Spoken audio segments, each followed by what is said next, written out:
Now, for tonight's program, we have a gentleman here and who gave me some bio information a while ago because I didn't know where he was from, what he did, but he swears he was born in Marietta. Okay, he has a QSO up in Blue Ridge, a QTH up in Blue Ridge, and it's not an aluminum QTH. He got aluminum roof. Yeah, aluminum roof. His name is Bob Mantell. His college is W4GA. He first got licensed in 1987. Now, that was a long time ago. But I think he lost his license as soon as he saw the fumes. The fumes and perfume, the wild women and hot cars, or hot women and wild, I don't know. But he got wound up in life and got relicensed in 2002, I think. And for some reason, the allure of VHF got him. And he says that he has an 80-meter dipole somewhere that he strung up 30 years ago, but he doesn't know where it is. But Bob's here to tell us all about 6 meters. He's the guy that puts out all those emails about 6 meters is open.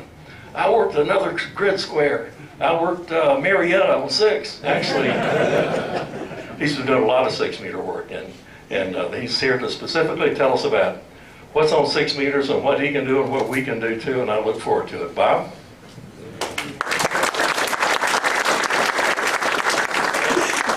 After Jim and you, I have a big place to stand up to here. How y'all doing out there? Let's see. There we go. So we're going to talk about fun on Old Channel 1 tonight. And I'm Bob Mantell, W4GA. Flip over to the next one. I'm used to standing in front of people and talking and doing strange stuff. In fact, this is a picture from Daytona back in the late 90s where I set my arm on fire. I sell racing safety equipment, did some auto racing, sailing and stuff, and there's a picture of my dream QTH here that I'd like to eventually have. Next slide. Excuse me, Bob. Your cup is blocking the slides. No! No. You're ruining my picture, man. As long as you keep the slides in the picture and not me, we'll be fine. So, by the way, this presentation is set up on a PDF. We're going to load it on the website, and on the reflector you'll be able to download it, get the links off of it and stuff. My job tonight is to teach you, or to stimulate you to go out and learn more about 6 meters. You're going to get an overview, use your search engines, you can find all the rest. Next one.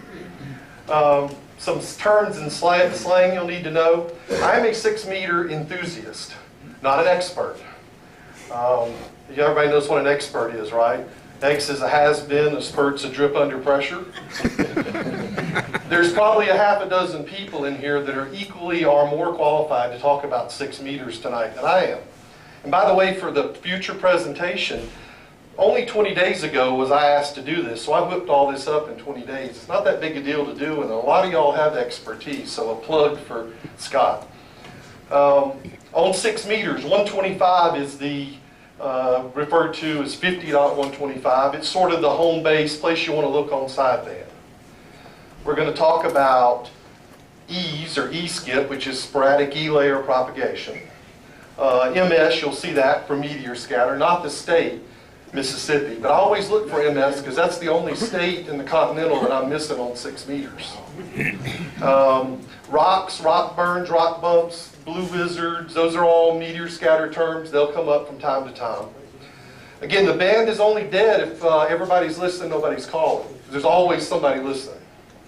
So get out and make some noise and on VHF. Next one. Tonight we're going to talk about 6-meter history, where to tune, what to do, what to hear, collecting on 6, propagation basics. Now I could spend several hours on propagation, so we're going to be just a little basics on E's. And then we're going to talk about antennas, and I brought along some examples out of my collection that would fit in the car. Next one.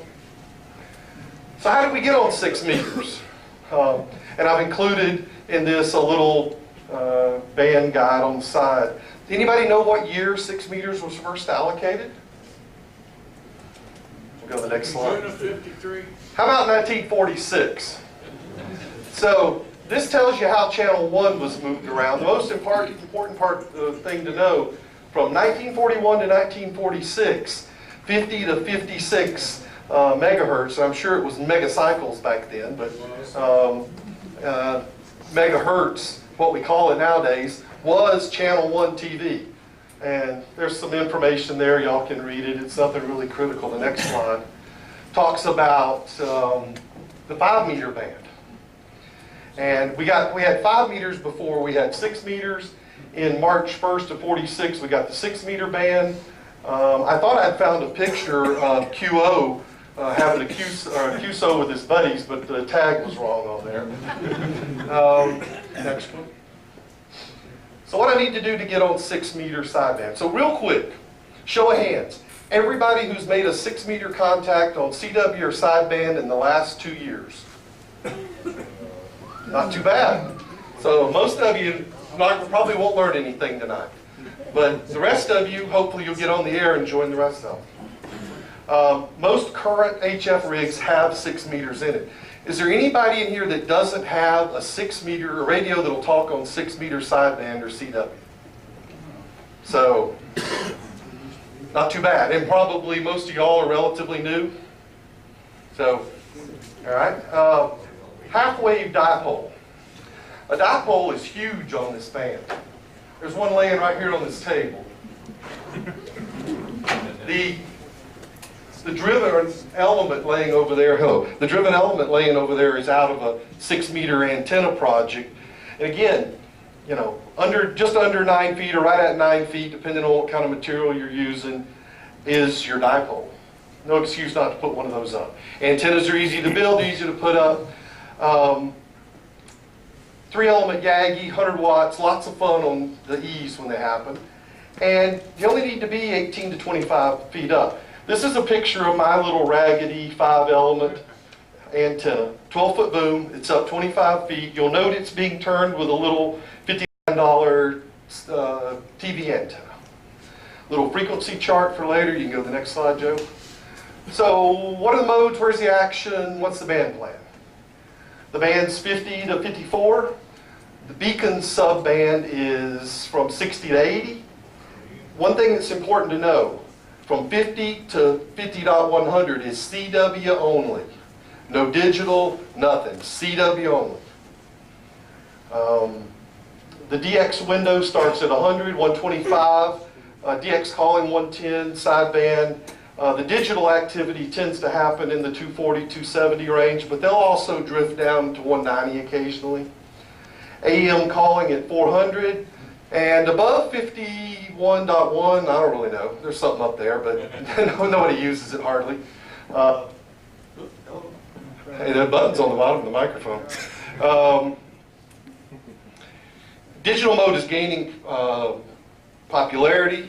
Brian's back there somewhere. I said, wave your hand, Brian. Brian does all kind of cool digital modes, and he helped me out the other day, and we made a really neat contact from my house. Actually, it was from his house, but I was at my house, and worked a rare grid up in the northern Michigan area. So at the bottom of this, I threw a note in here. So I'd like to get some local activity started on 6 meters, proposing 170 as a gathering place. Maybe after TechNet on Monday night, we can get together. Won't really call it a net, but at least we can gather and see what's going on. Next slide. One thing you're going to do on 6 meters is hang around and wait and listen to static. There's some ways around it. In fact, y'all are honored that we're here because my phone was going off for the last 20 minutes telling me that there's multi-hop E-skip on 6 meters. It was real hard not to go out and get in the car and go home. So, and Brian, you can't leave. So, you're going to want to have your headset handy because the rare stations can be weak. Listen for the beacons. We talked about where they are. We have one fairly local over in Cartersville. So watch for the band spots. We'll talk about spotting later, but a couple that I use, DX Heat, which is really neat because you can target what you see pop up real well on that one. It's easy to cause stuff to come up that you're looking for. DX Maps I really like, and we'll look at it in a few minutes. There are some sideband nets that happen locally, LaGrange, Huntsville, Milledgeville. With the 5 elements and 100 watts, you can work those without too much trouble. Next, Joe. So, we said earlier the band's only dead when nobody's listening. Or when everybody's listening, nobody's making any noise. Anywhere in the country you go, people are talking on 125, which is the calling frequency. So, the higher up your antenna is, the further away you'll hear them. But you can make 100, 150 mile contacts with your 3-element Yagi at 100 watts. More if the band's enhanced. So we want to share 125, don't hog it. I'll tell you a story from one night last week. The band had slowed down, and one of the locals, I was calling CQ on 125, when the locals came in, we started chatting, and all of a sudden a guy breaks in and says, "Hey, you guys want to work DM93? Now, y'all didn't really mean anything to y'all, but that's out west. So take your rag shoes, move up. A lot of people will stay happier when you don't. Also, you'll find that your pileups will work better if you clear 125, because there's lots of people on it all over the country, and the people on the other end may be hearing multiple directions. Listen for the weak stations. You've got mobiles, rovers, QRPs. A lot of times the weak stations are second hop, and you'll get rare grids out of that. The band will open up as high as about 50, 200 to 250. Sometimes there'll be people all the way up through there. I've worked them up in the low 300s before, when the band's really wide and there's a lot of activity going on. So spread out. And by the way, don't just move right up on top of somebody, because a lot of us don't have K3s. Why not? And if you get really close to the, and a lot of folks have external preamps for the receive, and if you get right up against them, there's not much they can do. You pretty well wipe them out, and they're not going to hear the weak stations, and neither will you. Plenty of room, spread out. Another thing that's important to know on 6 meters, for those of y'all who haven't been on there, the band openings will move fast sometimes, and the shorter, more desirable stuff tends to move the fastest. If you talk too long, this is an 80 meters, if you key up and have a long-winded dissertation, you may unkey and find nobody there. Okay, Joe. So, first thing you're going to need to know to make a QSO, what's your grid square? Anybody know what the grid square is here?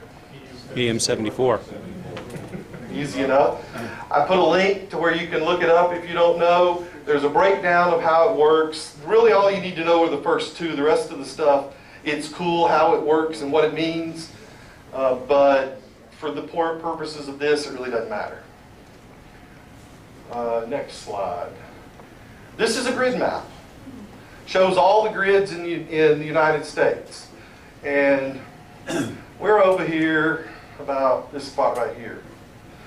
Over close to where Jay lives is the convergence of 74, 73, 83, and 84. It's in a gentleman's front yard, unfortunately. So I don't think he'd be too happy if I pulled up and parked in his yard and tried to work 4 grids at one time. Quick questions. Anybody know how many grids there are in the United States? A lot. Think about that. We'll come back to it. Here's something that kind of explains how grids work. You'll notice this is 30 degrees north. This is 100 degrees west.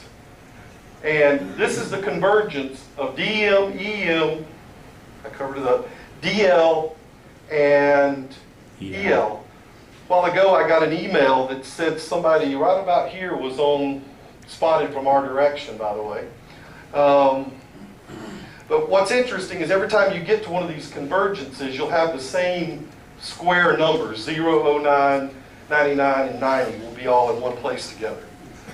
Unfortunately, I couldn't find a cool map like that of Georgia, but I figured W4GA would like that one. Okay, Joe. He's not here. So what do you do with all those grids? Well, you collect them. And for a hoarder, that's a really cool thing to collect because they don't take up much room once you get them. They have a Century Club award if you get 100 of them. Now, working 100 grids on 6 meters isn't really that hard. I've done it this year. I started out with about, I did it this year and got them confirmed on Logbook of the World. I started out with about 30 grids on Logbook of the World. I've got 132 now. That's just from this year. So running them up, the first few hundred are easy. Brian, how many do you have? I think 328 worked. Anybody got in that range? I have 265. Yeah, I've worked 252 so far. And I just sent my first QSL cards out recently. I've never mailed cards before. I just started collecting them hard. So people go do these grid expeditions, they call them all kind of things. This is a cool one. I actually got to work this guy, Whiskey 7 grape juice. Lance was up on top of a mountain in DN24 back on July 4th. But it's popular for people to take their 6-meter rigs and go mobile. Roll back 2 slides. The rarest grid that's in Georgia is right here in 71.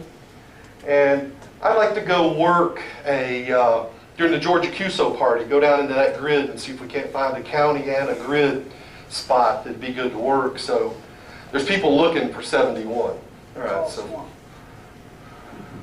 What makes it rare?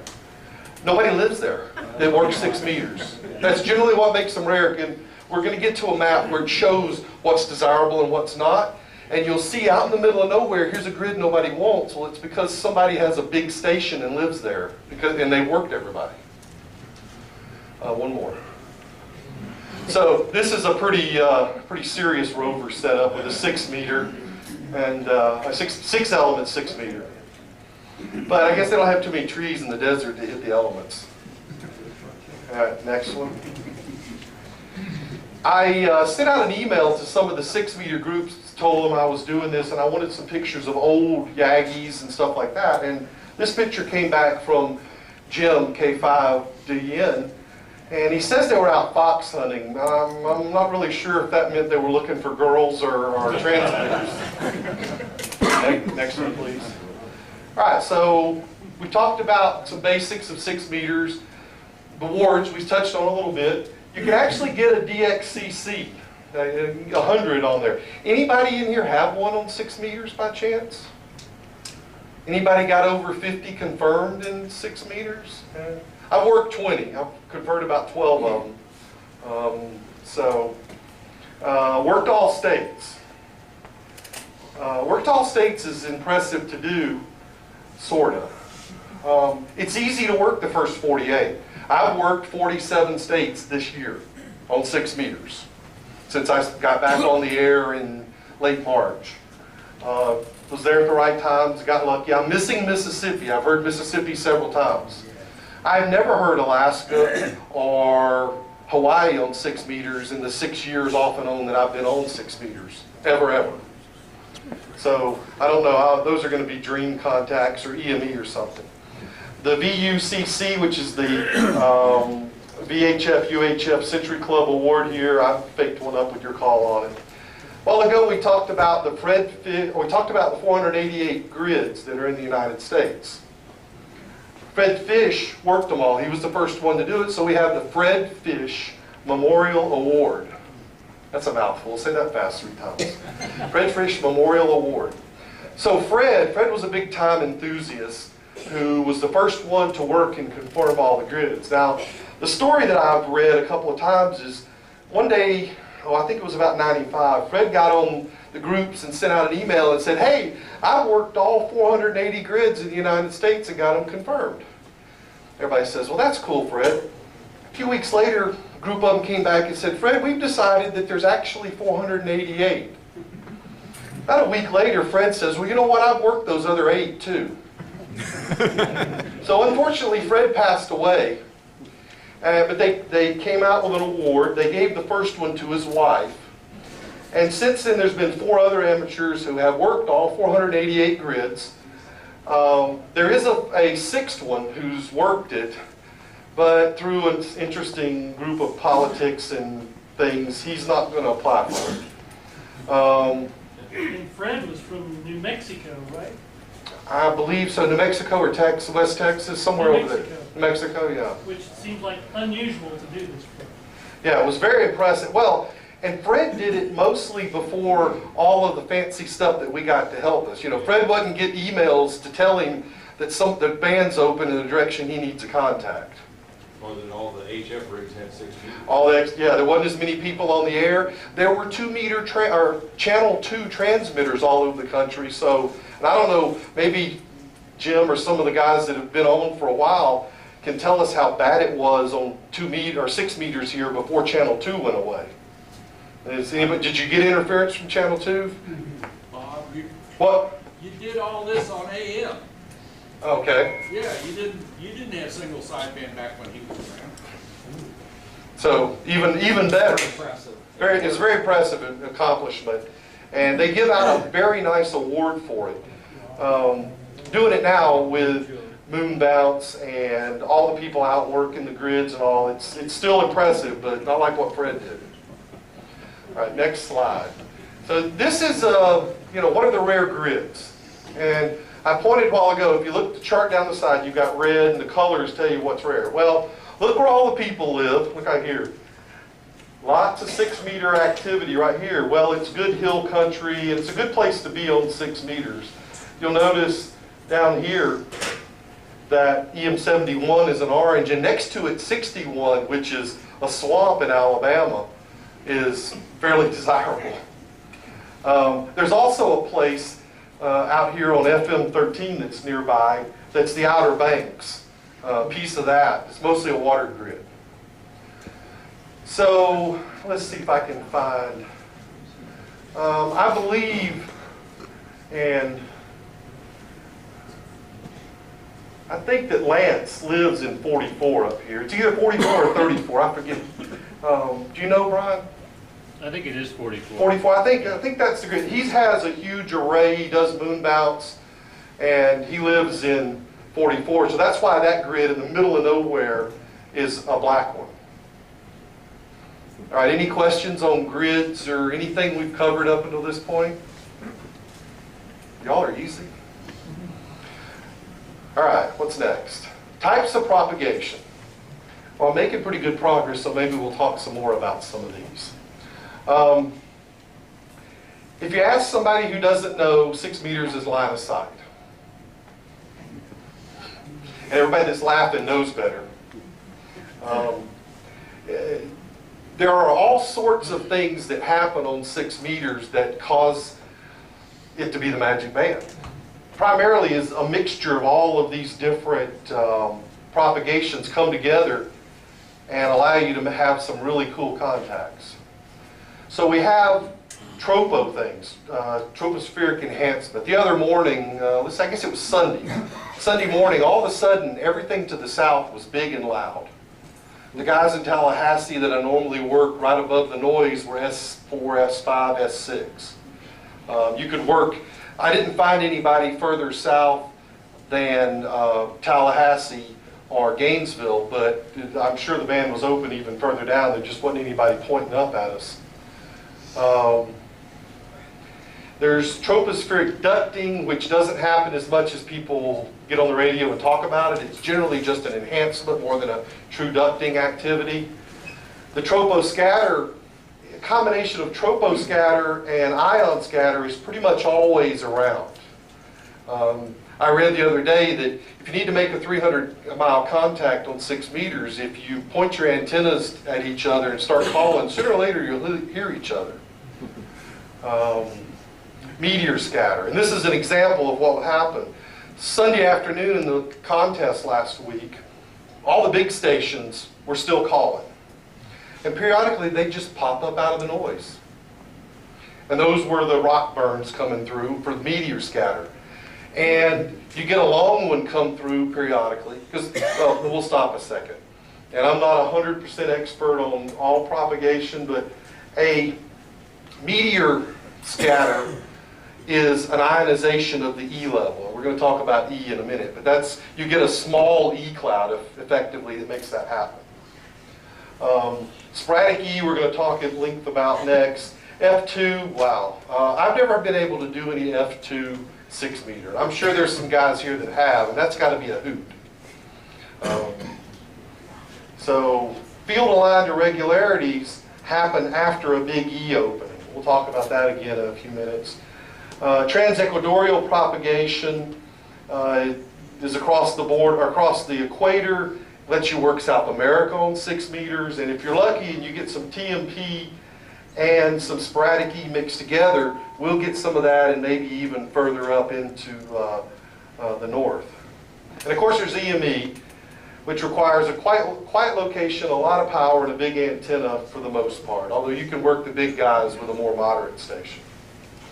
The home study is for y'all to study about all these different propagations. There's lots of real cool stuff to read about. I'm not really an expert on any of them, I just like to read a lot. Next one, Joe. So we're going to talk about sporadic E. Sporadic E is the fun part of 6 meters. It's why everybody turns 6 meters on for the most part, and it's where all the fun stuff happens. Sporadic E contacts will happen from 250 miles or so up to about 1,400 on a single hop, and then you get double hop on top of that. So, and the reason that you have sporadic E, let's talk about sporadic E.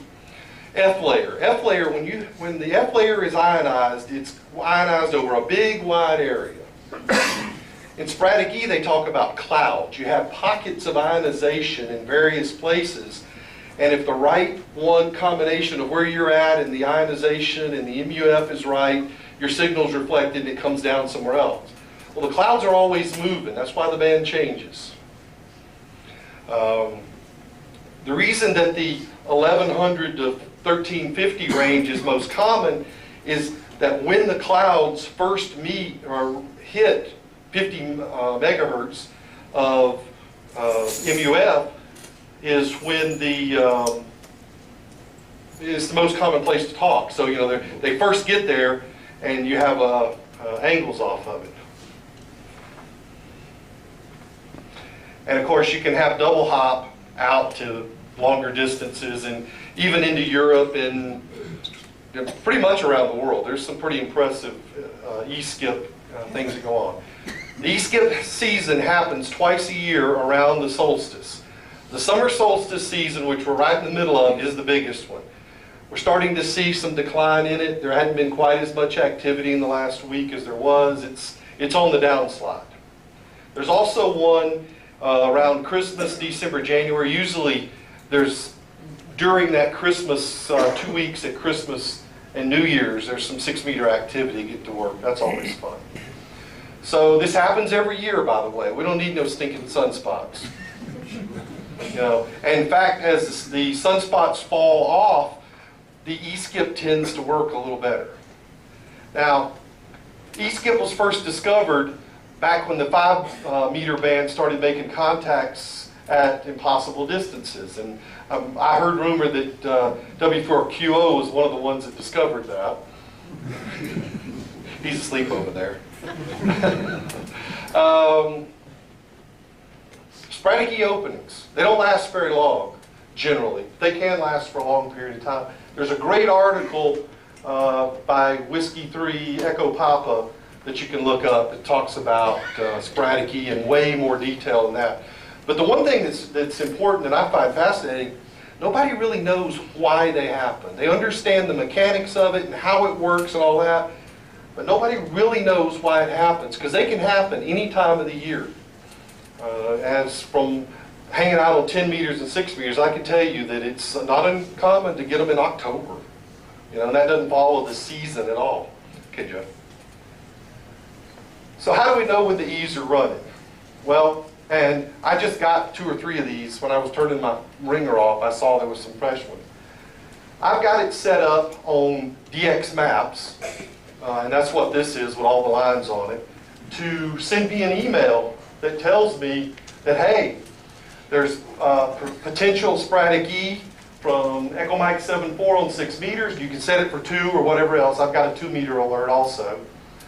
And what direction it's coming from. And the link to go back to it, you can hit it and go on. So I have these coming to my phone via my email. This is a map of the contact. I showed you the picture of grape juice earlier, and you'll see that he's right here portable, and I'm down here, and I'm yellow, not because I'm particularly special, but I'm a donor, or I've given a donation to support the free website, so I get a yellow thing around my call. And I use it all the time, so I felt 20 bucks wasn't all that big deal to hand over. Next one. So on this map, the blue lines represent meteor scatter. On Sunday this week, K5QE was calling CQ and pointing this way and popping out of the noise, and I waited for a big rock burn to come through, and I jumped in there and made a contact to them on meteor scatter on sideband. And it's somebody that I've heard for a long time that never worked before, so that was kind of cool. Next slide. So here's another map that pops up. This is a contact that I made to the West Coast. And I did this illustration not because I talked to the West Coast, because it illustrates something that's kind of interesting. That is further than the distance for a single hop. Okay, everybody's got that dialed in, right? So go to the next slide.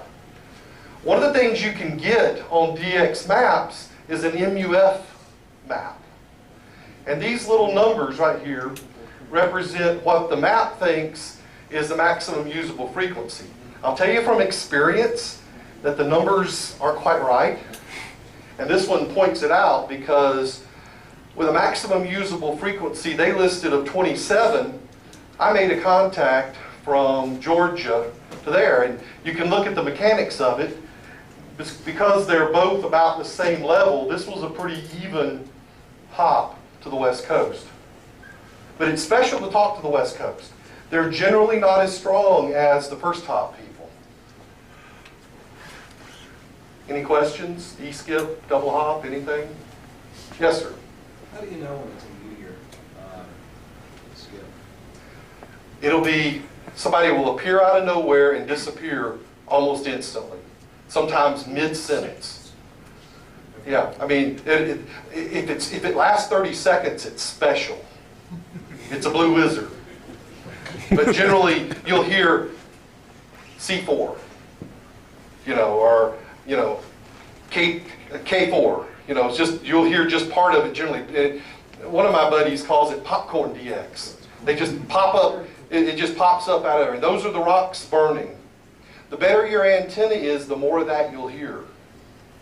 The more gain you've got, the better your feed line, the better your preamp and all that, you'll hear more.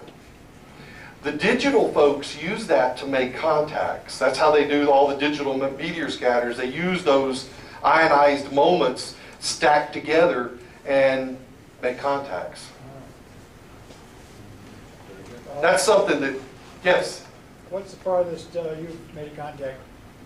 My farthest contact so far is this little bitty island off the shore of Washington.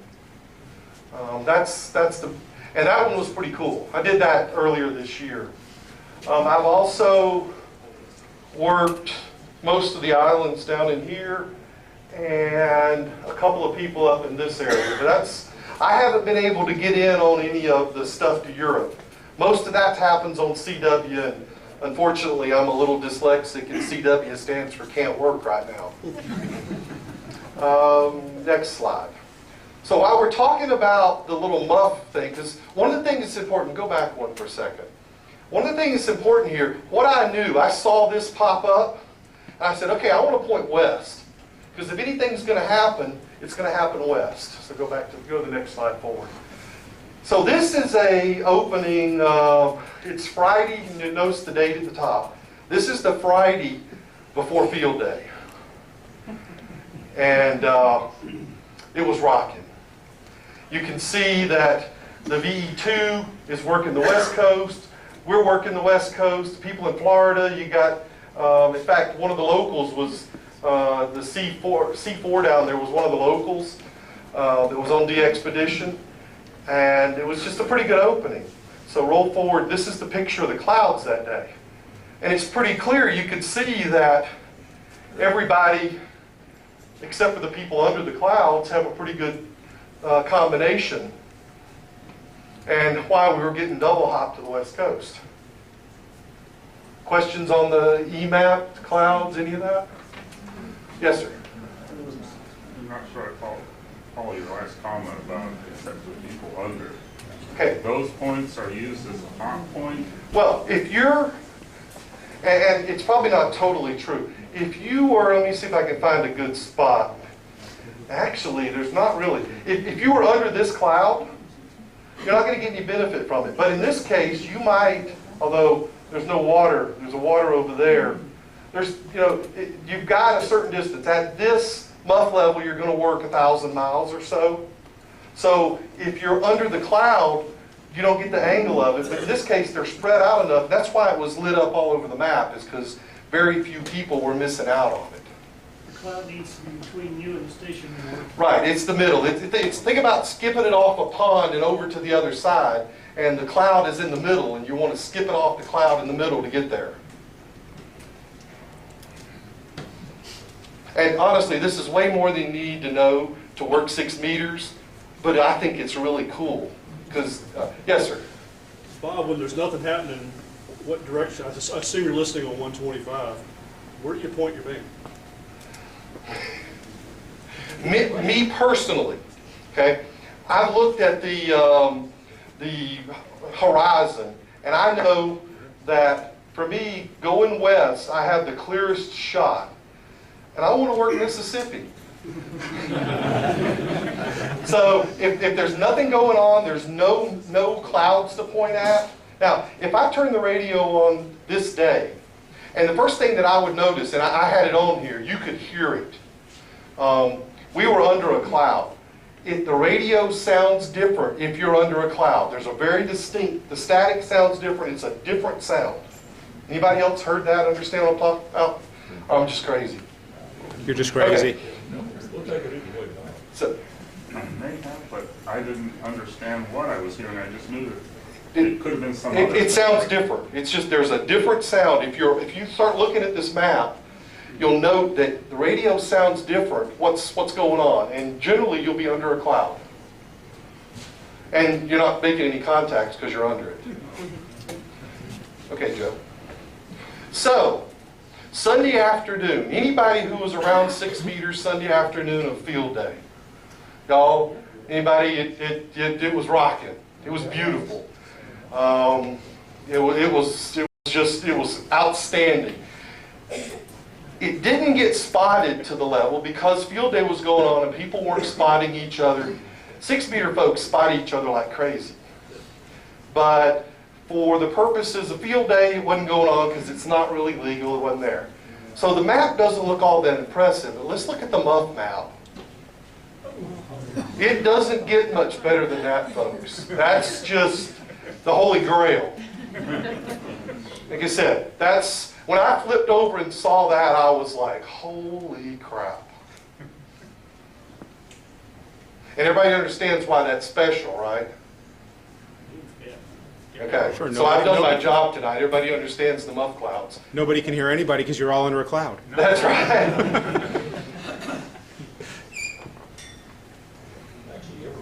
Everybody hears everybody in this case because there's clouds far away to use. But yes, the band rocked in the afternoon, and it kept on going after field day stopped, although there weren't as many people to talk to. Okay, let's see what's next. Oh, we're going to talk about antennas.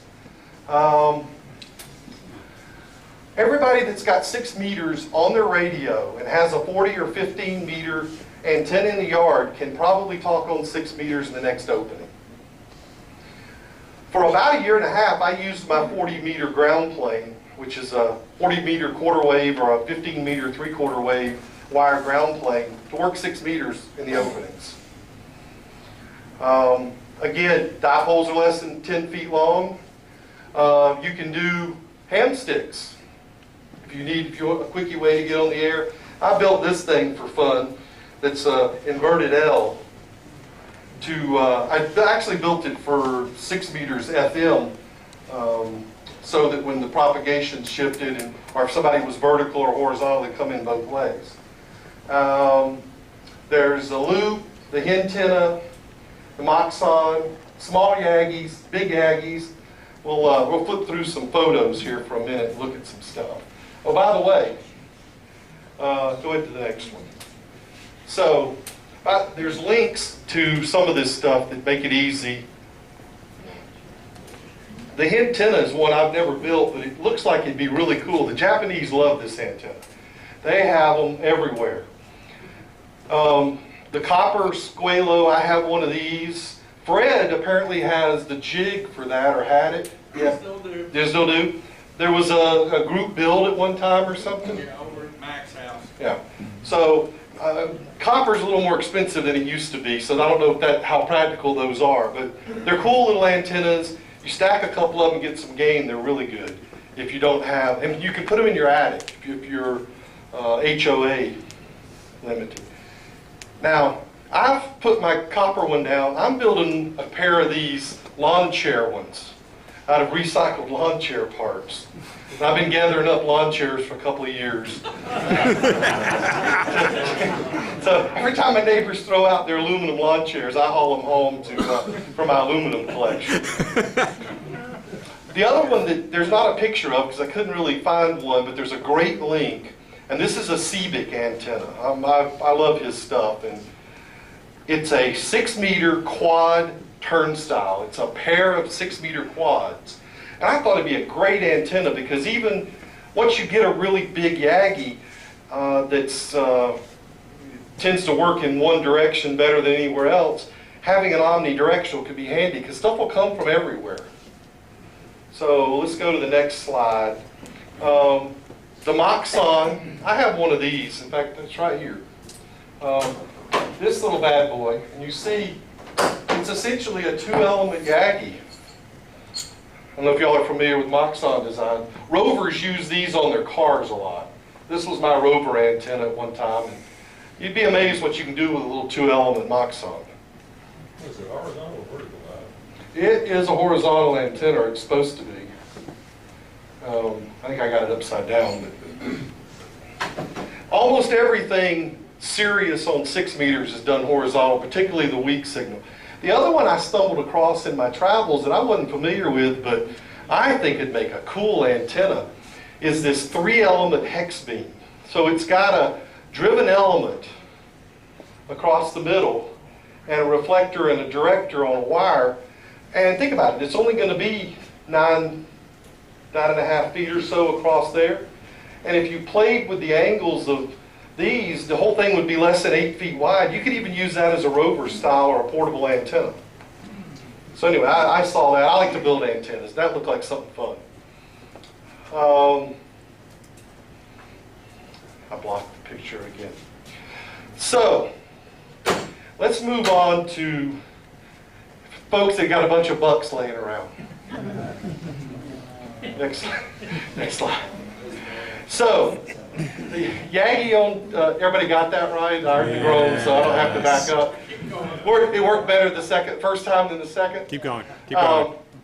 So, I'm going to need a bigger antenna. Everybody knows where that came from, right? Contact. So, this is a stack of 4 6-element on 6 meters. Yeah, very impressive. And the next one. Here's an 11-element antenna pointed towards the moon. Yeah. It's like it's ready to take off. Yeah, that's pretty impressive. Now, don't fear all the big antennas because remember that my puny little 5-element with a 12-foot boom and a TV antenna up at 25 feet, you know, I got a VUCC, 47 states work, and I'm having a ton of fun on 6 meters. And I'm doing it on sideband. Y'all guys that can handle CW, there's a whole bunch more contacts to make that are even more impressive. So this is the antenna I want to build for field day next year. I think it'd be really cool to roll out this 100-foot long, 18-element, 6-meter Yagi and do moon balance at field day. What do you think, John? You make room for that for me? That's it. Get that bad boy at moonrise. All right. You turn the whole coffee off. Maybe I can get Mississippi on ground wave. Peter has a 9 element up over there. Brian, yours are 7s, right? 1716. 7 and a 6. Anybody else have 6, 7 element, 6 meters up? Yeah? Excellent. We got 6 on field day. Yes. What's interesting though is we had 6 on field day, and we made most of our contact on the stacked omnis. Yeah. I saw that and I made a mental note that I probably wouldn't have put one up bigger than 4 or 5. That what you gain, unless you're going to do moon bounce, it's probably too pointy for field day. That's why I was talking about the stacked turnstile. It's effectively a stacked set of the loops. And all right, so let's back up a step. This was the first 50-meter EME QSO, and luckily somebody documented both sets of antennas. And this is fascinating to me just because these guys, I forgot what year it was now, but note that there are 8 antennas at each location. There's low antennas here, lows and highs. And they weren't too far apart when it happened. There were ones in Oklahoma and ones in Houston. And apparently, less than 6 months after it happened, a storm came through and wiped out both sets of antennas. Oh, man. Yeah. But that was pretty cool because it finished at that time 50 to 2.4 meg off the moon. So what's next here? I sent out an email about antennas. Also, I wanted to show that, hey, I can work 6 meter. I've heard stories of people putting 6 meter Yagis in their attics. And it's fairly common. So this guy sent me this one, and I'm like, wow, that's really cool. It's too bad you can only point it, one direction. So he sent me back an email. Flip to the next one. Here was his response. Actually, it'll rotate 360 degrees. He built the attic around the antenna. So there's a lot of serious 6 meter enthusiasts out there. All right, what do we have next? All right, here's my little humble abode in the mountains from 4th of July. Y'all that heard me making noise from up there. 3 elements on 6. There's a 5 element on 2, 19 on 432.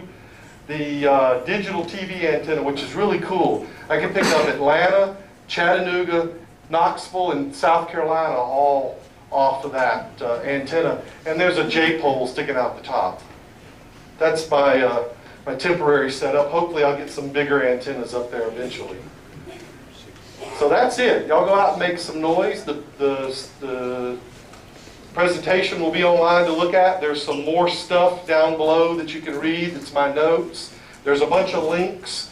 Roll down one more, Joe. I sourced it this time so we could post it online. So you can go to all these different links that are in there. Question, Tim? 2 of them. Does it matter, does it make any real noticeable difference if your antenna is at 30 feet versus 100 feet? And do you use preamps up there at the antenna? I don't have preamps up there. What we primarily get right now, what everybody's excited about is the sporadic E. You don't need preamps for sporadic E. But when the sporadic E is down and you're doing the weak signal, the preamp is critical. And I haven't moved forward to that because my 25-foot antenna is not really high enough to do that. It needs to be 50 feet or higher to really pick out. The height makes a difference on local or other than the sporadic E. The sporadic E at 25 feet works fine. That's why a guy puts a big antenna in the roof, it works fine. Why don't you talk a little bit about paying attention to your feed line at 6 meters? Yes. 6 meters is a VHF band. You need to at least use LMR 400, at least. And better stuff is even better. But I would say that's the minimum, because if you look at the loss meter, I think even LMR is almost 1 dB at 100 feet. So that would be the minimum standard. Because you start giving up a couple of dB, it makes a big difference. And I've seen it when I've gone from 213 or RG8 to the LMR. Just on a 100-foot run. I try to keep my run short. I'm balancing keeping the run short and the height down with the loss in the cable. TX window from the D.1.1.5. Right. Is that, what mode is in there? You'll find both sideband and CW. Generally, below 110 is CW, above 110 is sideband. Not a hard and fast rule. But if you really want to get flamed on 6 meters, jump on anything below 125 and have a local rag chew.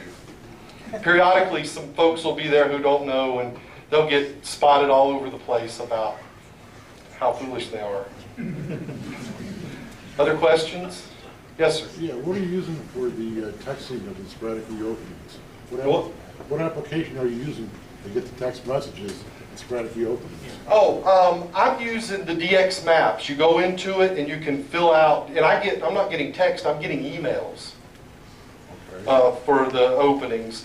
And it's just a straight email from DX Maps, and there's other ones that'll do it, but DX Maps, you can define what band and what kind of propagation. You know, if you want tropo, or I've got the sporadic E set up for 2 meter, which 2 meter sporadic E is even cooler. It's a lot rarer, but it's way cool. Anybody else? Yes, sir. When you start collecting these grid squares, Yes. I assume it's counted from only one location. If you move to another location, you have to start. You have 200 kilometers, if I remember correctly, that's treated as a, basically, it's not a single circle, but all of them that you can count together to, see, I can count my stuff from the cabin, which is 75 miles away, and the ones from the house is the same. Yeah, but not moving to California and start collecting grids from there. Right. And like when I used Brian's remote, he's within the circle. So that one counts too. So that, you know, that's what I'm saying. What Fred did was way cooler than what any of the rest of us will ever do following, because he did it in a whole nother era. Anybody else? Oh, y'all guys are easy. Very good. All right.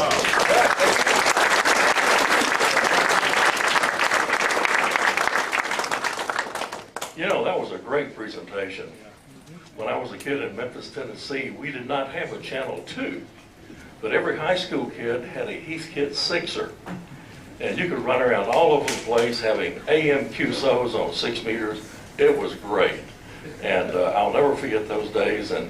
But I had just missed the most fantastic propagation in history of a sunspot cyclone. That was in the late 50s. But it was a lot of fun, and I'll never forget it. And thank you so much for bringing it back to us, and to me especially.